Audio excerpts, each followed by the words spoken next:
من الشيطان اللعين الرجيم. بسم الله الرحمن الرحيم.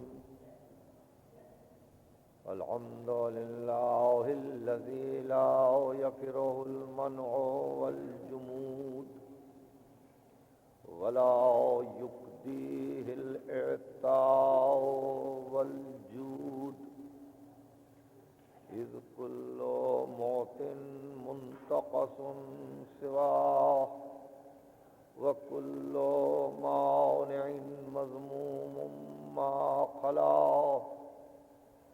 هو المنان بفوائد النعم وعوائد المزيد والقسم، ما اختلف عليه دهر فيختلف منه الحال، ولا كان في مكان فيجوز عليه الانتقال جلت عظمته. والصلاة والسلام على سيد أصل ما في الوجود، سر الله في كل موجود، نقطة دائرة الوجود، صاحب اللواء الحمد والمقام المحمود بالقاف مقام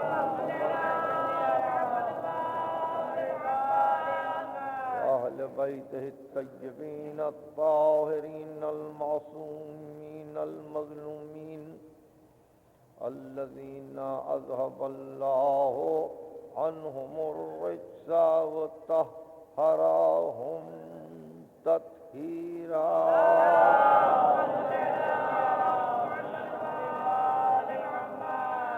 أما بعد فقد قال الله سبحانه وتعالى في محكم كتابه الحكيم: لقد أرسلنا من قبلك رسلا إلى قومهم فجاءوهم بالبينات فانتقمنا من الذين أجرموا وكان حقا علينا نصر المؤمنين.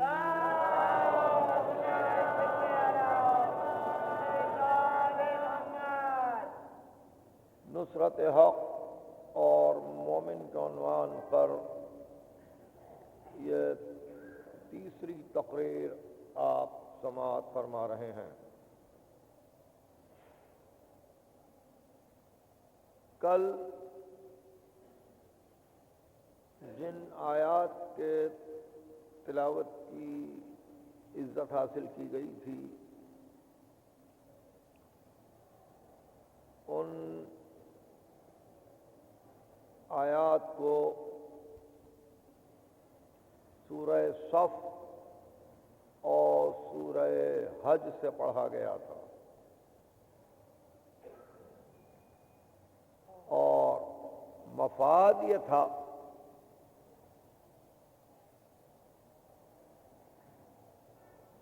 کہ صاحب ایمان اس امر کا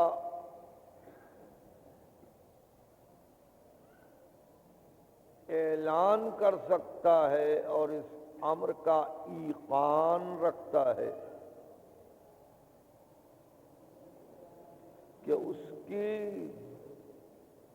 نصرت حق کی طرف سے ہوگی، اور اللہ نے بھی اسی آئے و بھی ہدایہ کے ذریعے یہ ارشاد فرمایا: وَكَانَ حَقًّا عَلَيْنَا نَصْرُ الْمُؤْمِنِينَ، یہ حق ہمارا ہے، یہ ذمہ داری ہماری ہے، ہم نے اپنی ذات پر یہ فرض کر لیا ہے کہ ہم صاحبان ایمان کی مدد کریں گے. اب ایک عجیب منزل ہے، پہلے اس کو طے کریں اور آگے بڑھیں۔ نصرت عربی لفظ ہے، اسی طرح مدد بھی عربی لفظ ہے، اور قرآن مجید میں کئی مقامات پر یہ لفظ استعمال کیا گیا ہے۔ اس کے مرکبات مدد کے وہ فارسی ہو گئے، مگر اصل لفظ عربی ہے۔ چنانچہ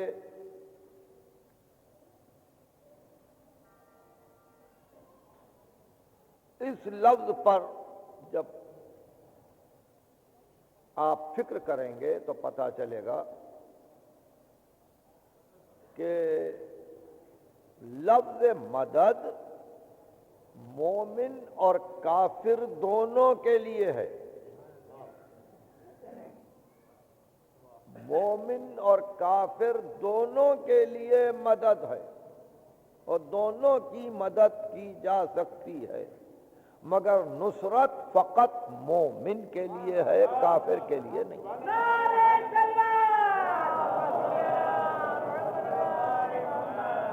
اب بنی اسرائیل کی ان آیتوں کو دیکھیے، ارشاد ہوا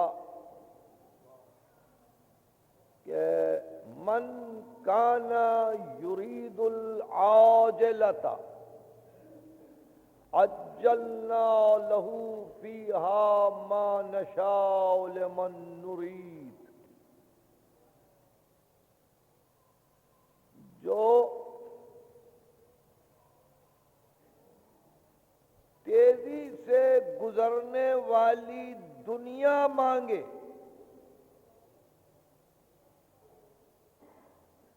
جو اس دنیا فانی کا طلبگار ہو، جلد ملنے والے نفع کو مانگے، جو نفع حاضر کو مانگے۔ من کان یرید العاجلۃ عجلنا لہ فیہا ما نشاء، ہم بھی تیزی سے جو مانگتا ہے اس میں سے اس کو دے دیتے ہیں، جس کو چاہتے ہیں۔ اور اس کے بعد ظاہر ہے کہ اس کی محرومی آخرت میں ہے، اور اس کے لیے کوئی مقام نہیں ہے بجز اس کے کہ وہ عذاب دائمی میں مبتلا کر دیا جائے۔ من کان یرید العاجلۃ عجلنا لہ فیہا ما نشاء لمن نرید ثم یصلاھا جہنم مذموما مدحورا ومن اراد الآخرۃ وسعی لھا سعیھا وہو مومن، اور جو آخرت کو مانگے اس کے لیے کوشش کرے اور وہ صاحب ایمان ہو۔ اولئک کان سعیہم مشکورا، یہ وہ میرے بندے ہیں جن کی کوششوں کو قدر کی نگاہوں سے دیکھا جائے گا۔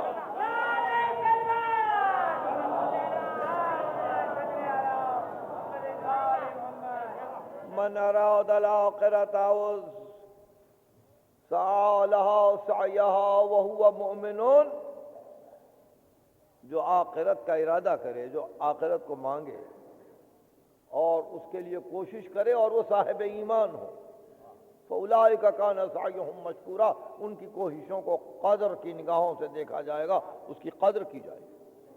اب دیکھیے مدد کا استعمال، کلن نمد، ہم سب کی مدد کرتے ہیں، ہؤلاء و ہؤلاء، ہم ان کی بھی مدد کرتے ہیں اور ان کی بھی مدد کرتے ہیں۔ وَمَا كَانَ عَطَاءُ رَبِّكَ مَحْظُورًا، تیرے رب کی عطا کو محدود نہیں کیا جا سکتا۔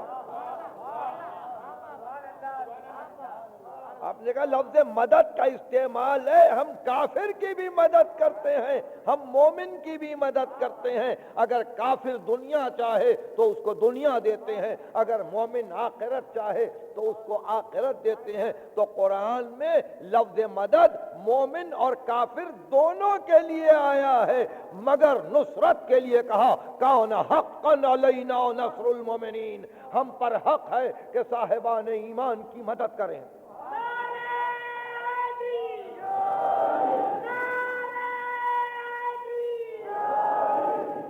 تو آپ نے دیکھا ہم اردو میں نصرت کا ترجمہ بھی مدد ہی کرتے ہیں، عربی میں دونوں لفظ الگ ہو گئے۔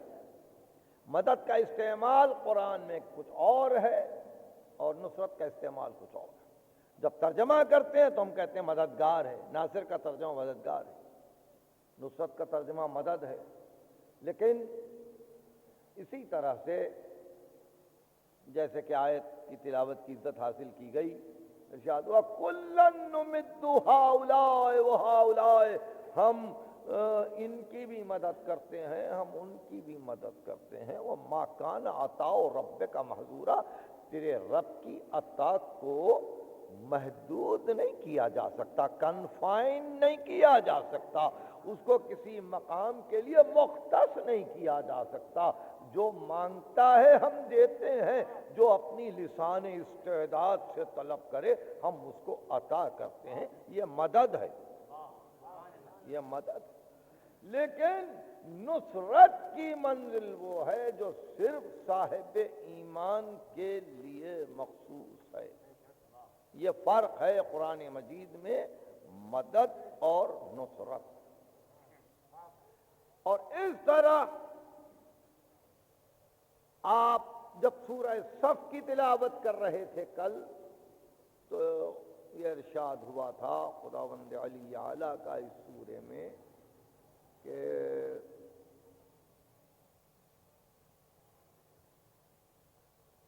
کہا عیسیٰ مریم کے بیٹے نے اے بنی اسرائیل،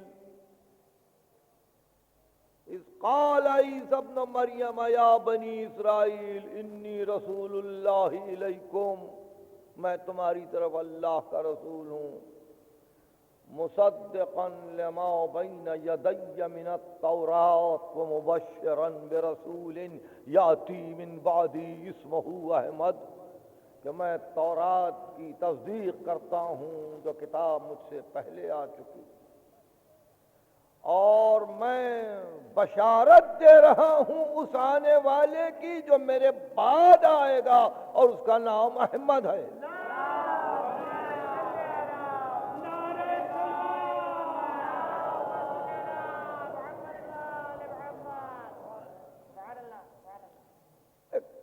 امر قابل غور ہے، میرے مولا و آقا حلال مشکلات نے، کہ جہاں وہ دنیاوی امور میں ہمارے مشکل کشا ہیں، وہیں ہمارے علمی مشکلوں کو بھی وہی حل کیا کرتے ہیں، اور دنیاوی مشکلوں سے زیادہ یہ علمی مشکلات ہیں کہ جہاں انسان سمجھنے کی کوشش کرتا ہے اور حیران ہو جاتا ہے۔ تو ایسے موقع پر ارشاد فرماتے ہیں کہ رسولوں کا آنا اور رسولوں کو بھیجنا دنیا کی طرف یا دنیا والوں کی طرف سنت الہی وہ ہے کہ جس میں فصل نہیں ہے، یعنی جس میں فاصلہ نہیں ہے، ایک کے بعد ایک رسول آیا ہے۔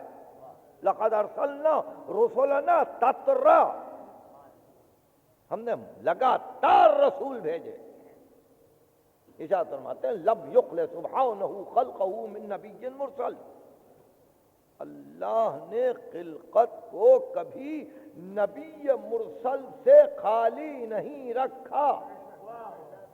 لم یخل سبحانہ خلقہ من نبی مرسل او کتاب منزل او حجت لازمہ او محجت قائمہ، ہر دور میں نبی مرسل رہا، کتاب منزل رہی، حجت لازمہ رہی، اور اس طرح سے اس کے تمام دلائل و براہین ہر دور میں قائم ہوتے رہے۔ لم یخلے، زمانے کو اللہ نے خالی نہیں چھوڑا۔ لم یخلے سبحانہ خلقہ من نبی مرسل او کتاب منزل او حجت لازمہ او محجت قائمہ علی ذالک، اور اسی طرح سے نسلت القرون ومضت الدہور وسلفت الآباء وخلفت الابناء، اسی طرح دہر کی صدیاں گزرتی رہیں اور زمانے کے بعد زمانہ آتا رہا، اور گزشتگان گئے، آنے والے آئے۔ اس طرح سے دیکھیں، یہ ہے ہمارے لیے حل مشکل، اس طرح سے کہ من غابر سمی له من قبلہ ومن سابق عرف له من بعدہ، کہ بعد میں آنے والے نے یہ بتلایا کہ پہلے کون آ چکا تھا، یا پہلے آنے والے نے یہ بتلایا کہ بعد میں کون آئے گا۔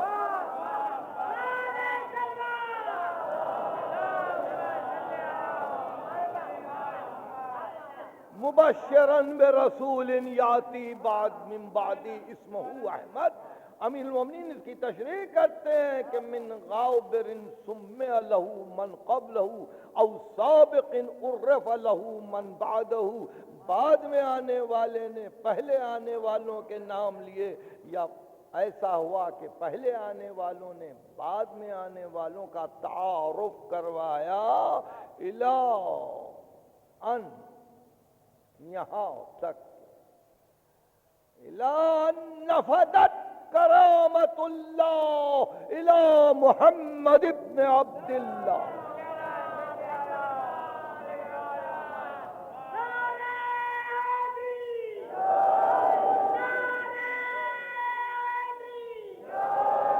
یہاں تک کہ کرامت الہی ختم ہوئی، ذات ختمی مرتبہ لانجاز عدتہ و اتمام نبوتہ، تاکہ اس کا وعدہ پورا ہو اور نبوتوں کا سلسلہ ختم ہو جائے۔ ماخوذا علی النبیین میثاقہ، وہ آیا جس کا میثاق، جس کا وعدہ ایک ایک نبی سے لیا جا چکا تھا۔ کریماً میلادہ، جس کی ولادت مبارک، مشہورتاً سماتہ، جس کی نشانیاں مشہور، وہ آیا، اور اس طرح سے جب اس نے احکام الہی کو پہنچایا تو پتہ چلا کہ سنتہ الخض، سیرتہ الرشد، حکمہ الخیر، جو حکم دیا خیر سے دیا، جو سنتیں جاری کی اس میں نیکی ہی نیکی تھی، جو فیصلے کیے اس میں عدل ہی عدل تھا، اور اس نبی کو بھیجاؤ کہ اسرتہ خیر الاسر، اطرتہ خیر العطر، شجرتہ خیر الشجر، نبتت فی حرم وبسقت فی کرم، اس کو بھیجاؤ جس کا گھرانہ بہترین گھرانہ، جس کی عطرت بہترین عطرت، جس کا شجر بہترین شجر، وہ درخت جو حرم میں لگا اور زیر سایہ کرم پروان چڑھا۔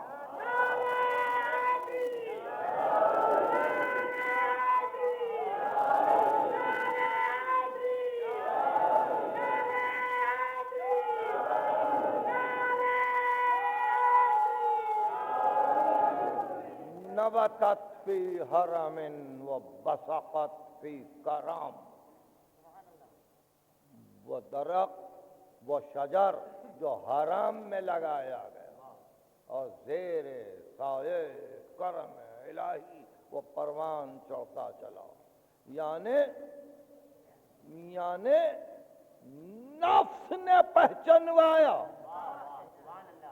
نفس نے پہچنوایا کہ نبی کا مقام کیا ہے، اس لیے ہماری تقریروں سے کبھی کسی مقام پر یہ غلط فہمی کسی کو نہ ہو کہ یہ صرف ایک ہی ہستی کے فضائل بیان کیے جاتے ہیں، ایسا نہیں ہے، بلکہ وہ ہستی وہ ہے کہ جس کی کسی فضیلت کا تذکرہ اس کی اپنی فضیلت کا تذکرہ نہیں ہے، وہ فضیلت محمدی ہے۔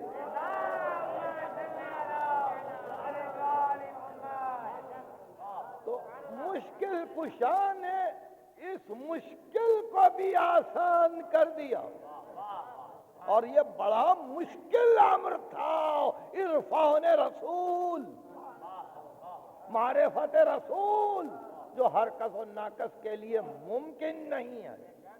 مگر آپ نہج البلاغہ کو شروع سے آخر تک پڑھیے تو پتہ چلے گا کہ اکثر و بیشتر مقامات پر آپ نے خطبے کو شروع کیا ہے اسی طرح سے کہ بعد حمد الہی ایک مرتبہ آپ نے تعارف کیا ہے اور تعارف کروایا ہے، پہچنوایا ہے اپنی مرتبت کو، اور حق ہے اس نصرت کا علی کو۔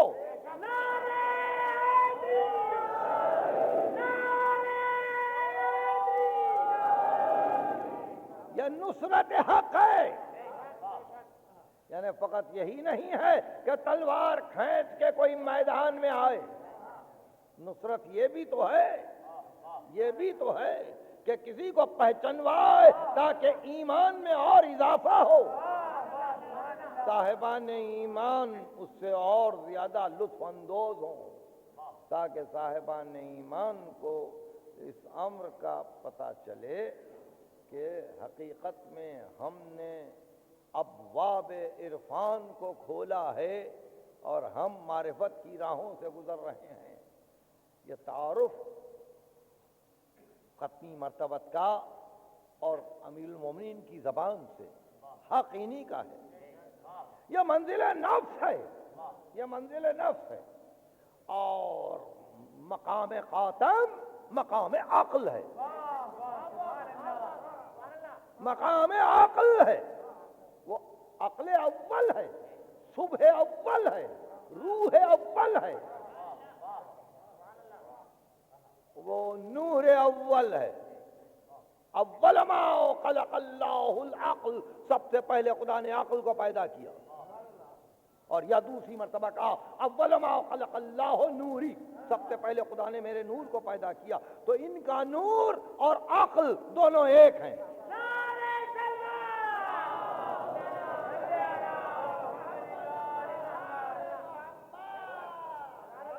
اول ما خلق اللہ العقل، اللہ نے سب سے پہلے عقل کو پیدا کیا۔ یہ حدیث ہے اور بڑی اہم حدیث ہے، اس کو بڑی وضاحت کے ساتھ محدث کاشانی نے اپنی کتاب میں لکھا وافی میں، جہاں وہ محمد ابن یعقوب کلینی کے اصول کی شرح کر رہے تھے، اور پہلی حدیث کی جہاں شرح کی وہاں محدث کاشانی نے وافی میں اس روایت کی شرح کی، اول ما خلق اللہ العقل۔ تو وہاں شرح میں تحریر فرماتے ہیں کہ خداوند علی اعلیٰ نے سب سے پہلے عقل کو پیدا کیا، عقل کو پیدا کیا۔ عقل نے مطالبہ کیا کہ مجھے نفس چاہیے، عقل نے مطالبہ کیا مجھے نفس چاہیے، ارشاد فرمایا تیرا نفس علم ہے۔ عقل ذات خاتم ہے، نفس عقل علم ہے، اسی مقام پر کہا انا مدینۃ العلم وعلی بابھا۔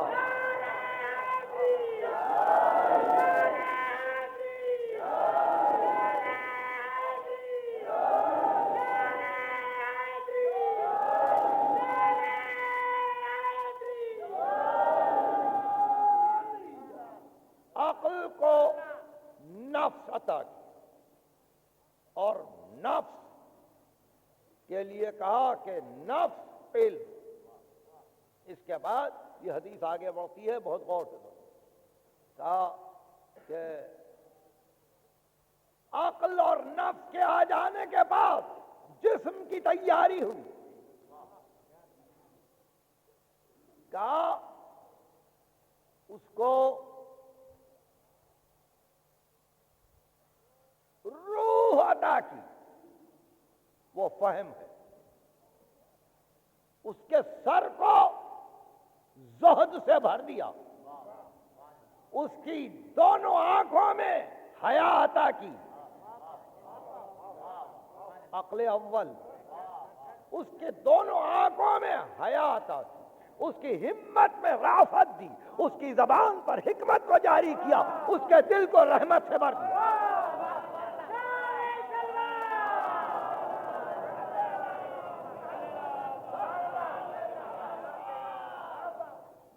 اس کے دل کو رحمت سے بھر دیا.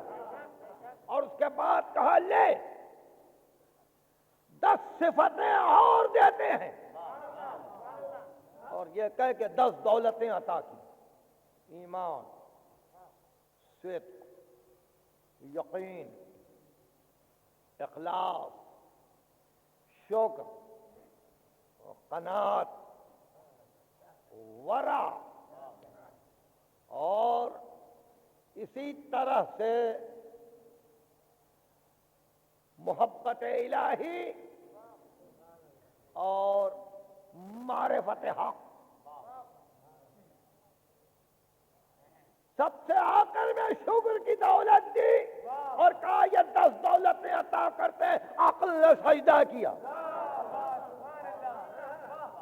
امام باقر یاد فرماتے ہیں عقل نے سجدہ کیا، اور عقل کا سجدہ نوری حساب سے 1000 برس کا سجدہ تھا. عقل عالم سجدہ میں 1000 سال تک رہی. پھر آواز آئی، سجدے سے سر اٹھا اور مانگ لے جو کچھ مانگنا چاہتی. عقل نے سجدے سے سر اٹھایا اور مانگا یہ کہ پروردگار، اگر اسی طرح سے جس طرح سے کہ میرا آغاز ہے، اگر اسی طرح میرا انجام بھی ہے، جیسا بدا ہے اسی طرح سے اگر عود ہے، تو پھر اس عود کی منزل پر اگر میں کسی کی شفاعت کروں تو پروردگار شفاعت رد نہ ہو.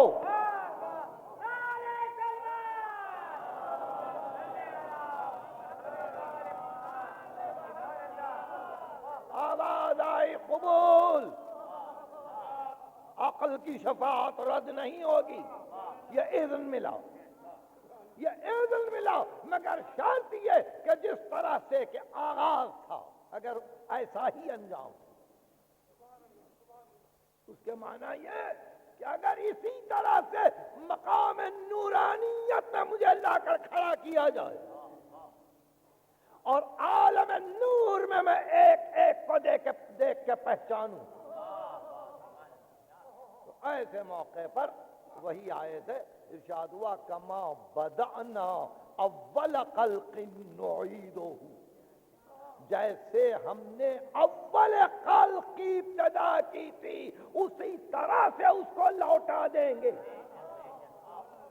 کما بدأنا اول خلق نعیدہ، جیسے خلق اول کا ہم نے آغاز کیا تھا اسی طرح اس کا انجام بھی ہوگا. وعدن علینا انا کنا فاعلین ولقد كتبنا في الزبور من بعد الذکر ان الارض يرثها عبادی الصالحون ان في هذا لبلاغا لقوم عابدین وما ارسلناک الا رحمتا للعالمین. یہ ہے سورہ انبیاء کی آیت ہے کہ تجھ کو عالمین کے لیے رحمت بنایا. اگر تو عالم عقل میں رحمت ہے تو عالم حشر میں بھی رحمت ہے.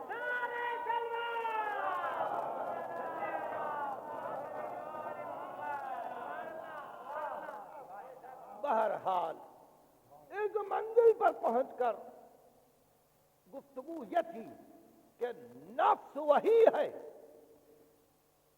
نفس وہی ہے جو اس ذات گرامی کا تعارف کروائے، پہچانوائے اور یہ بتلائے کہ دیکھو اگر تم نے ان کو نہیں پہچانا، اگر تم نے ان کو نہیں پہچانا تو تم بھی انہی قوموں میں شمار کیے جاؤ گے کہ فَانْتَقَمْنَا مِنَ الَّذِينَ أَجْرَمُوا، ہم نے انتقام لیا ان سے جو مجرم تھے، وَكَانَ حَقًّا عَلَيْنَا نَصْرُ الْمُؤْمِنِينَ، اور ہم پر یہ حق پہنچتا ہے کہ ہم مومنین کی مدد کریں، مومنین کی مدد کریں۔ ظاہر ہے کون ہے اس کے علاوہ مدد کرنے والا؟ کل ایک گفتگو تھی اور گفتگو یہ تھی کہ اگر آپ ذرا سا حافظے کو زور دیں، میں سلسلے کی تقریریں کر رہا ہوں، کل ہم نے دونوں پہلو آپ کے سامنے رکھ دیے تھے۔ ایک تو یہ کہ مولائیت کی منزل پہ کہا والکافرین لا مولا لہم، کافر وہ ہیں جن کا مولا کوئی نہیں ہے۔ نصرت کی منزل پر کہا مال الظالمین من انصار، ظلم کرنے والوں کے لیے نصرت نہیں ہے، ان کا کوئی مددگار نہیں ہے، نہ کافر کا مولا ہے نہ ظالم کا کوئی ناصر ہے۔ تو اب یہ مولا اور ناصر دونوں جب ایک مقام پر ہوئے تو فرمایا نعم المولا و نعم النصیر۔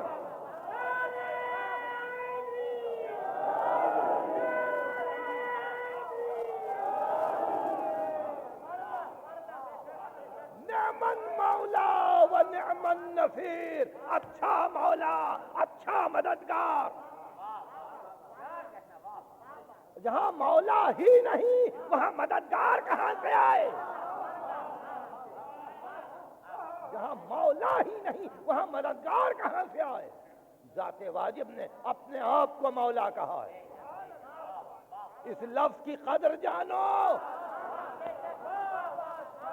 اس لفظ کو پہچانو۔ ذات واجب نے اپنے آپ کو مولا کہا ہے۔ نعم المولا و نعم النصیر، اچھا مولا، اچھا مددگار۔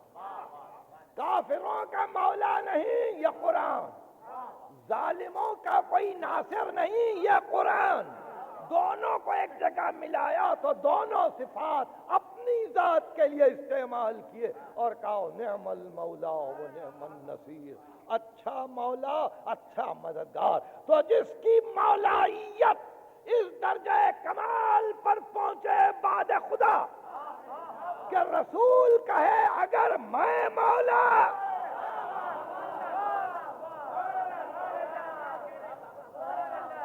اگر رسول کہے کہ اگر میں مولا اور شرط لگا دے اپنی مولائیت کی، اور اس کے بعد کسی اور کی مولائیت کا اعلان کرے تو پھر دونوں ہمارے ناصر۔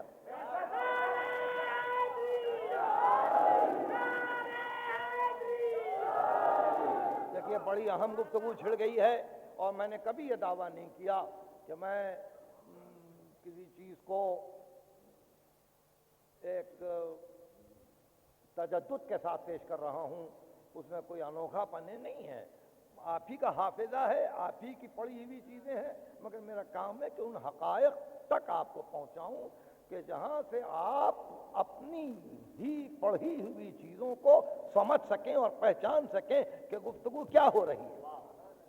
دو لفظ، ایک ہے کسی کا اولا ہونا، ایک ہے کسی کا ناصر ہونا۔ دونوں لفظوں کی طہارت ایسی ہے کہ ظلم کے ساتھ نصرت کو استعمال نہیں کیا،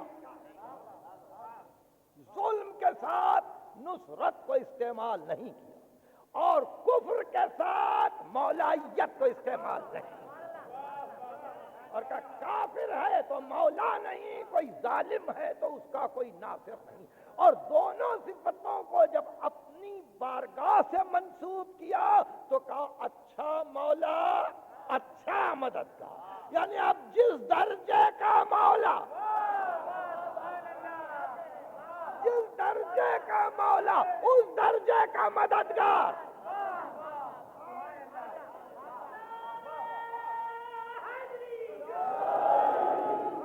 جس درجے کا مولا اس درجے کا مددگار، نعم المولا و نعم النصیر، اچھا مولا اچھا مولا۔ جب آپ نے دیکھا کہ یہ دو منزلیں آئیں، دو منزلیں، اور رسول نے یہ کہا کہ اگر یہ مولائیت میرے پاس ہے، اور صرف اگر نہیں، بتاؤ، تم بتاؤ، تم بتاؤ کہ تمہارے نفسوں سے اولا و مولا ہوں کہ نہیں ہوں؟ الست اولا بکم من انفسکم، کیا میں تمہارے نفوس سے اولا و مولا ہوں کہ نہیں ہوں؟ سبوں نے کہا ہاں۔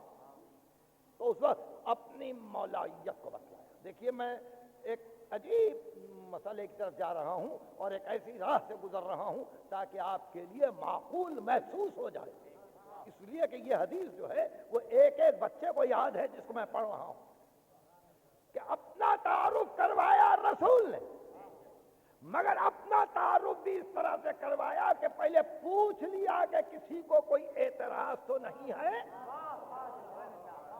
اور جب پوچھ لیا تو کہا اگر میں مولا اور جس کا میں مولا یہ بھی مولا، تو ایسا پتا چلا کہ دو ناصر ہوئے،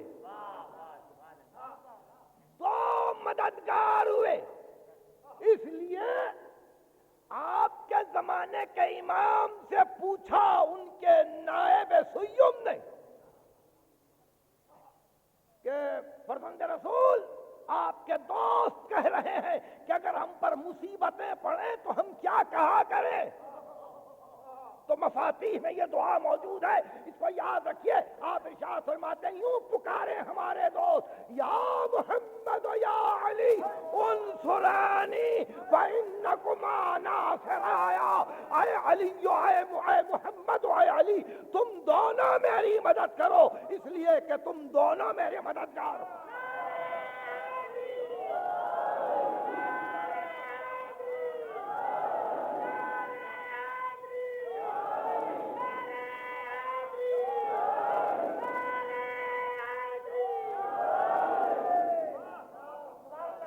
مفاتیح عجیب و غریب دعا ہے۔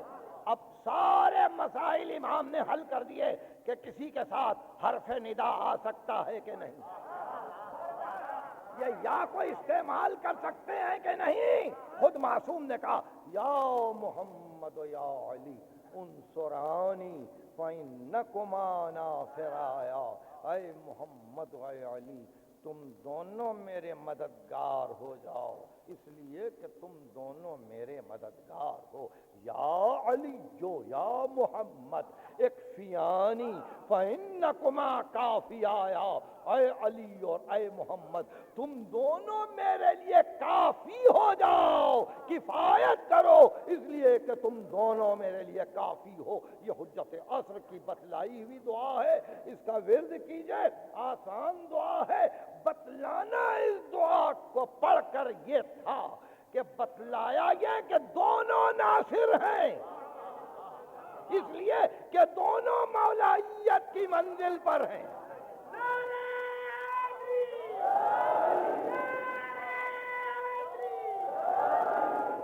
دیکھا آپ نے، جب یہ بتلایا کہ کیا میں تمہارے نفوس سے اولا و مولا ہوں کہ نہیں ہوں، سبوں نے جواب دیا ہاں۔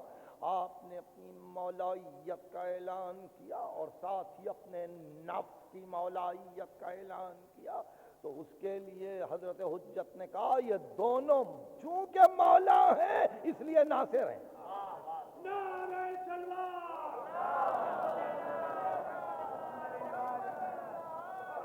نعم المولا و نعم النصیر، اچھا مولا اچھا مددگار، اچھا مولا اچھا۔ اب اس کے بعد ایک ہی آیت باقی رہ جاتی ہے اور پھر آج کے سلسلہ تقریر کو مختصر کیا جائے۔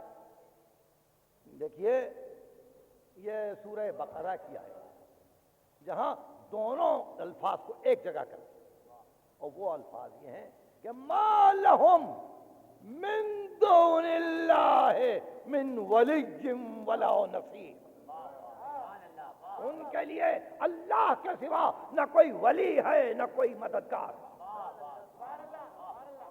نہ کوئی ولی ہے نہ کوئی مددگار ہے۔ اب لفظ مولا کو استعمال نہیں کیا، اب ولی کو استعمال کیا۔ اب دو لفظ ہمارے حافظے میں آئے، ایک مولا ایک ولی، اور اتفاق یہ ہے کہ یہ دونوں لفظ بھی میرے ممدوح ہی کے نام کے ساتھ آ سکتے ہیں، کسی اور کے نام کے ساتھ نہیں آ سکتے۔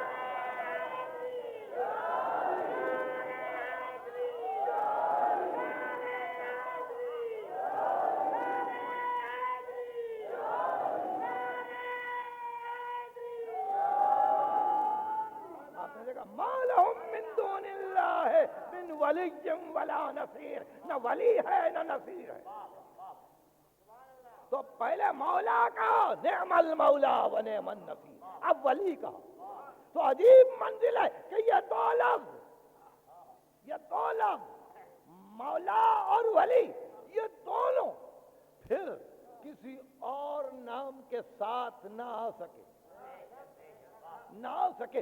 عہدے کی باتیں اور ہیں، کل جو گفتگو تھی کہ امیر المومنین کہو، خلیفۃ المسلمین کہو، اور پھر جو آپ مناسب سمجھیں جس طرح سے چاہیں خطاب کرو، اس لیے کہ یہ قرآن مجید کے الفاظ نہیں ہیں،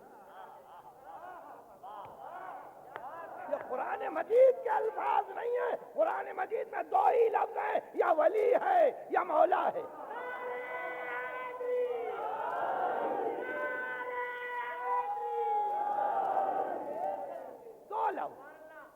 ایک مولا ایک ولی، اور دونوں بھی اسی نام کے ساتھ آئے۔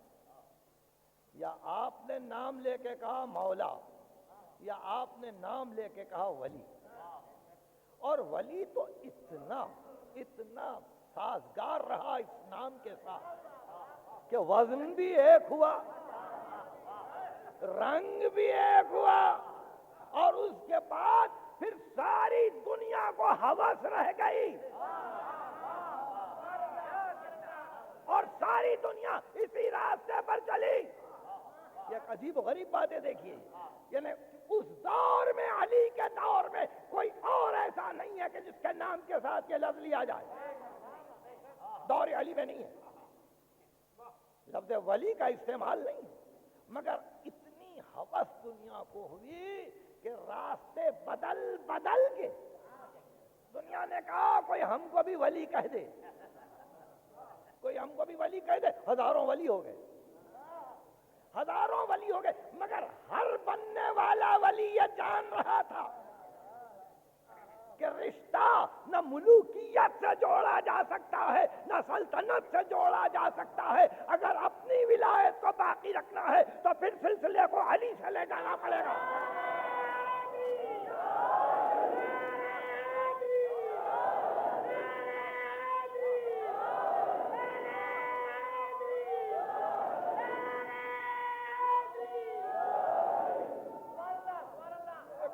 منزل ہے، مسائل ہیں یاد رکھنے کے قابل۔ تو یہ وہ نفس رسول ہے کہ جس نے نصرت کی منزل پر یہ ثابت کر دیا کہ بحیثیت ولی کے نصیر ہے، بحیثیت مولا کے نصیر ہے، بحیثیت نفس نبی کے ناصر و نصیر ہے۔ میں نے اب کوئی اور مدد کرنے والا نہیں ہے بجز اس کے، اور اس منزل پر اگر کہیں کسی مقام پر یہ کہہ دیا جائے کہ اللہ نے تمہاری مدد کی، یعنی اگر دور رسول میں کوئی آیت آئے کہ اللہ نے تمہاری مدد کی، تو اس کے معنی یہ کہ ذریعہ کیا تھا؟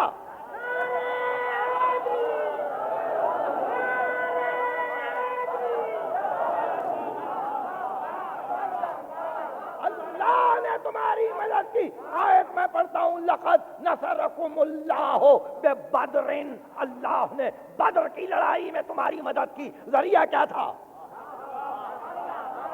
کس کے ہاتھوں پر یہ مدد آئی پہلے طے کرو کہ وہی ذریعہ ہو سکتا ہے جہاں مولائیت بھی ہو، جہاں نصیر ہونا بھی ہو، ناصر ہونا بھی ہو، نصرت کا حق بھی ثابت ہو، اور یہ بتلایا جائے کہ جو ولی ہے وہی نصیر ہے۔ اور اس طرح سے وہ ایک ہی انسان نگاہوں میں آیا کہ جس کے علاوہ جہاں جہاں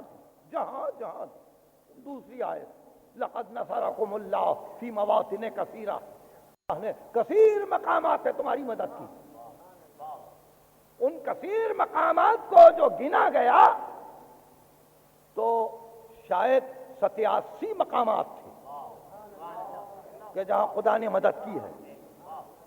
اور ایسی منزل پر ارشاد فرماتے ہیں بعد رسول کہ لقد علم المستحفظون من اصحاب محمد، پیغمبر کے اصحاب گرامی کو علم ہے اس امر کا، حدیث کے حفظ کرنے والے جانتے ہیں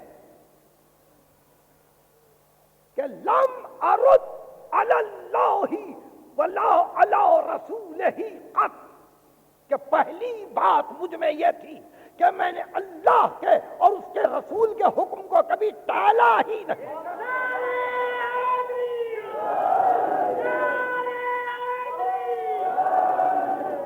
انی لم ارد علی اللہ ولا علی رسولہ قط، میں نے کبھی اللہ کے اور اس کے رسول کی بات کو ٹالا ہی نہیں۔ وقد واصیت بنفسی، اور میں نے اپنی جان کو رسول کی جان پر قربان کرنے کی کوشش کی، فی مواطن، لقد نصرکم اللہ فی مواطن کثیرہ۔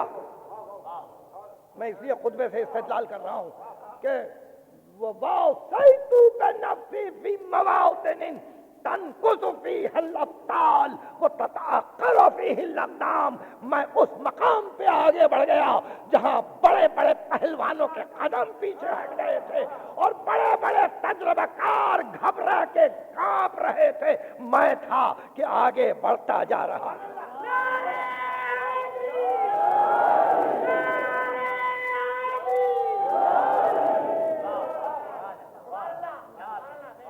لقد علم المستحفظون من اصحاب محمد انی لم ارد علی اللہ ولا علی رسولہ قط وقد واصیت بنفسی فی مواطن تنقص فیہا الابطال وتتأخر فیہ الاقدام، جہاں قدم پیچھے ہٹ گئے، جہاں پہلوانوں کا پتا پانی ہوا جا رہا تھا، وہاں میں مستقیم تھا، مستقل تھا، اور کوئی طاقت مجھے وہاں سے ہٹا نہیں سکتی تھی۔ ناصر ہو تو ایسا ہو۔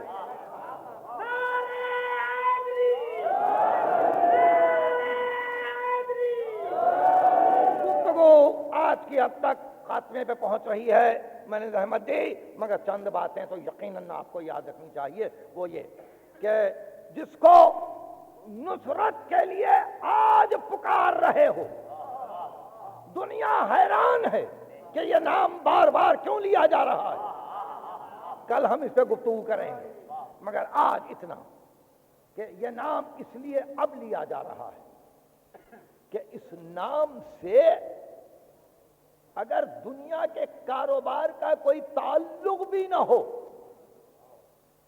یعنی کسی کی فاقہ کشی نہ ختم ہو، کسی کی پریشان حالی نہ ختم ہو، کسی کی بے روزگاری نہ ختم ہو، کسی کی بیماری نہ ختم ہو، مگر اس کے باوجود یہ نام اس لیے لیا جاتا ہے کہ کم از کم ایمان میں قوت پر قوت آتی رہے اور ایمان کی عمارت بلند ہو۔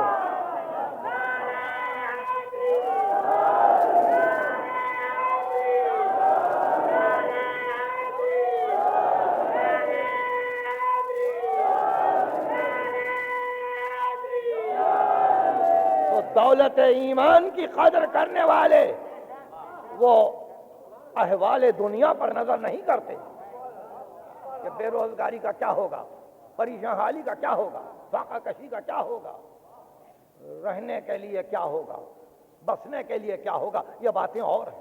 اگر ایمان سلامت ہے سب کچھ ہے، ایمان سلامت ہے تو سب کچھ ہے۔ جہاں ایمان نہیں اور سب کچھ ہے،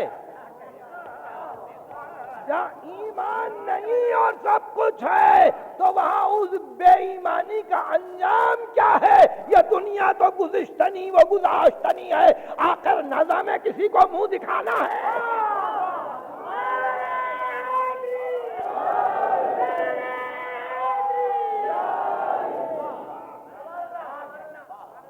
اب آپ نے دیکھا، اس لیے یہ نام ورد زباں ہے، اور اس نام کو سرمایہ کی طرح اور گراں قدر سرمایہ کی طرح اپنے ادب میں چھوڑ جاؤ، اپنے ادب میں چھوڑ جاؤ، وہ تادیب جو والدین کے لیے لازم ہے اپنی اولاد کے لیے، اس میں یہ نام جائے، اور اس طرح سے اس سہارے کو نسلاً بعد نسلاً باقی رکھا جائے۔ دیکھیے، یہی وہ چند نام ہیں کہ جن ناموں کو ہر آن ہر لحظہ پکارا گیا، ہر موقع پہ جن کو آواز دی۔ ہم آواز دیتے ہیں نہیں، وہ بلند مرتبت ہستیاں پکارتی، وہ بلند مرتبت ہستیاں پکارتی۔ مقتل حسین ابن علی گواہ ہے کہ شہزادی زینب نے کئی مرتبہ اپنے بابا کو پکارا ہے، کئی مرتبہ اپنے بابا کو، اور خصوصاً جیسا کہ بیان کیا جا چکا، شام کے دربار میں جاتے ہوئے گھبرا کے آواز دی ہے، بابا آؤ۔ ظاہر ہے کہ قید سے رہائی تو فوری نہیں ہوئی، ظاہر ہے کہ دربار کا جانا نہیں رکا، مگر اس آواز کے بلند ہونے سے قلب زینب میں اتنی قوت آئی کہ علی کے بیٹے نے وہ شاندار خطبہ دیا ہے دربار میں کہ دنیا آج تک حیران ہے کہ ایک ستم رسیدہ بہن اس شان کا خطبہ دے۔ غضب کا خطبہ تھا، قیامت کا خطبہ تھا، فصیحان عرب حیران تھے، جن کی زبان صبح شام یہی تھی کہ جن کو اپنی فصاحت پر ناز تھا وہ بھی تھے دربار اور حیران تھے، اور ان میں سے کچھ وہ بھی تھے جنہوں نے خود سرکار رسالت کو بھی دیکھا تھا، وہ بھی اور اس شان سے خطبے کو ختم کیا، اور پھر اسی مقام پر جہاں سہارا لیا خطبے کو ختم کیا، حسبنا اللہ و نعم الوکیل، اللہ ہمارے لیے کافی ہے، وہ ہمارا بہترین سہارا ہے، جو چاہے کرو، جو چاہے کرو، اب ہم کو نہ ڈراؤ، حسبنا اللہ و نعم الوکیل۔ خطبہ ختم ہوا، کئی امور یہاں قابل ذکر ہیں۔ ایک امر تو یہ ہے کہ شہزادی کو کسی بچی نے متوجہ کیا، ایک یہ امر ہے کہ کسی نے یزید سے کچھ مانگا، کچھ سوال کیا، ایک یہ بھی ہے کہ خطبہ ختم ہوا اور یزید کے پیچھے کا پردہ ہٹا اور ایک کنیز بغیر ردا اوڑھے کے باہر آئی اور کہا، یزید کیا یہ زینب ہے؟ کیا یہ فاطمہ کی بیٹی ہے؟ کہا تجھے کیا ہوا؟ تجھے میری عزت کا خیال نہیں ہے؟ بغیر ردا آ گئی باہر۔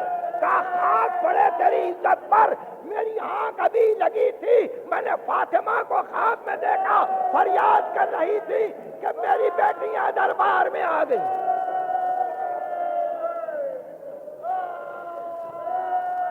الہی و سیدی و مولایا و ربی، خداوندہ ہم کو کامل ایمان کر، ہمارے حوائج دینی و دنیاوی برلاؤ، ملت کو متحد کر، مملکت کو مستحکم فرماؤ، تعجیل فرماؤ۔